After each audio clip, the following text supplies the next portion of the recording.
Hi guys, this is Pestillion and welcome to another Escape from Tarkov video. Today I'm going to be covering a heap of little tricks, tips and stuff that you may not know. Little things that they don't really teach you in Tarkov Academy, and will hopefully improve your gameplay and help speed up how efficient you can play the game. So without further ado, let's crack straight into it.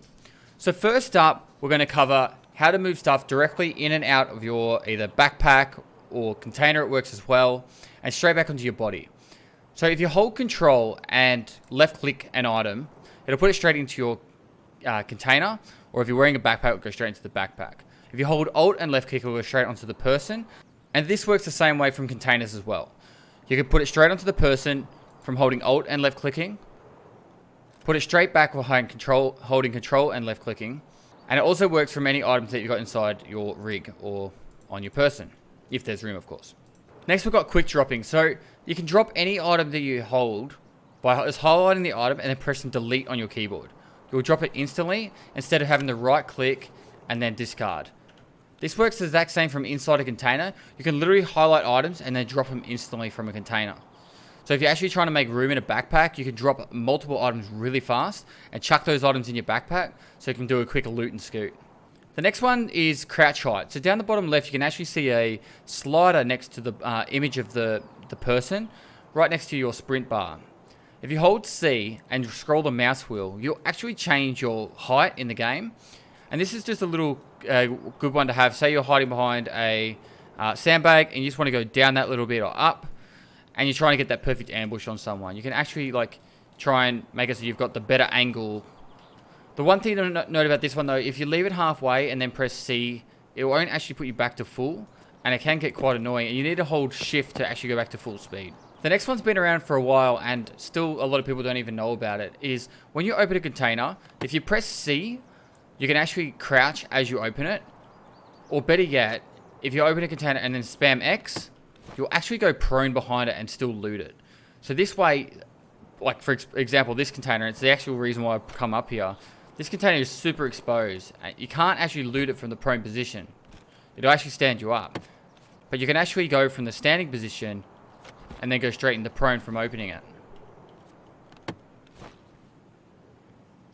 Now this works from lots of containers, not just this one.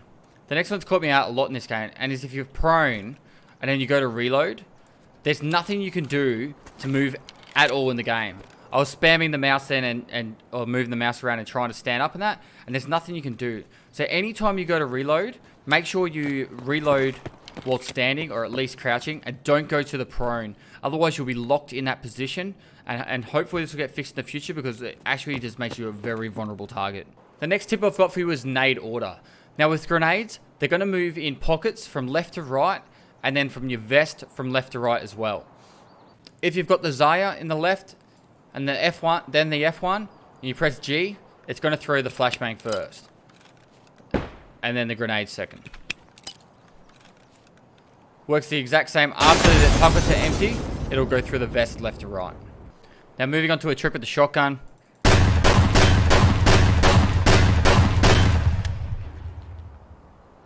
Say you've run out of ammo on your shotgun, and you need to reload. You start reloading, and then you see someone, and this is an 8-rounder. You can stop reloading halfway through it just by clicking to shoot. I've now got 4 rounds, 1 in the chamber, 3 in the barrel, 3 in the magazine ready to shoot. And then you can go back to shooting. So you don't actually have to wait for the full mag to reload. The next one I have is magazine selection. You shoot some of the rounds you want to reload, hold R, and you can actually select which magazine you're going to reload to. So say there's a 10-rounder mag and a 20-rounder mag. You can actually select to go to the 20-rounder instead, and that saves you from having a random mag put in or an unknown mag. So if you actually know a specific mag's got more ammo, you can put that one in. The next one I've got for you is the chambering around before going into a raid. If you wear contacts, or sometimes you go into a raid, right at the deploying sound goes in, or as you deploy, you actually hear a heap of weapons cocking throughout the map. What you can do to avoid this is just drag the ammo onto the weapon, and it'll put it into the chamber. Otherwise, you can just double click it and put one in the chamber. This means you won't have to actually load a round in as soon as you get in there, and you'll actually have a full 21 rounds instead of 20 to fire.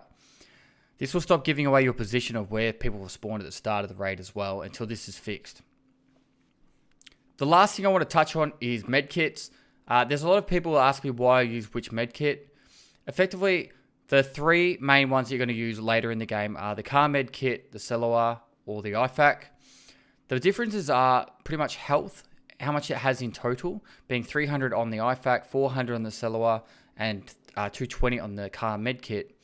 The things to note is, even though Selloa has more health, it takes 1 more second to go through a full heal. Now, the heal actually kicks off really quickly, but it's 6 seconds until you can actually heal again another limb. To remove a blood loss, or a bleed, it will take 30 health out of the medkit, whereas the car medkit will take 40. However, the car medkits you can trade for white tape now, so it actually makes them very cheap and accessible, and not a bad option to pick for healing when you're going into raids. However, I usually pick the Selloa purely because I don't need the extra space from using an IFAK, because an IFAK does take up 1, whereas the other 2 take up 2. But personally, I still use the Selloa just because it has 400 health and I'm not replacing it as often. So that's just a personal preference, but it's something to just take note of, particularly with the meds. So guys, that's it for this video. Hopefully you've learned something new. I'm going to keep taking notes on other things that people bring up in the stream that they're not really sure about. Little tips, tricks that might make you a better player and more efficient, and just get that upper hand on other players. So lastly, if you guys like this video, give it a thumbs up. Subscribe for future content. I stream on Twitch 6 days a week. Go give me a follow on the link below. And finally, I'll see you next time.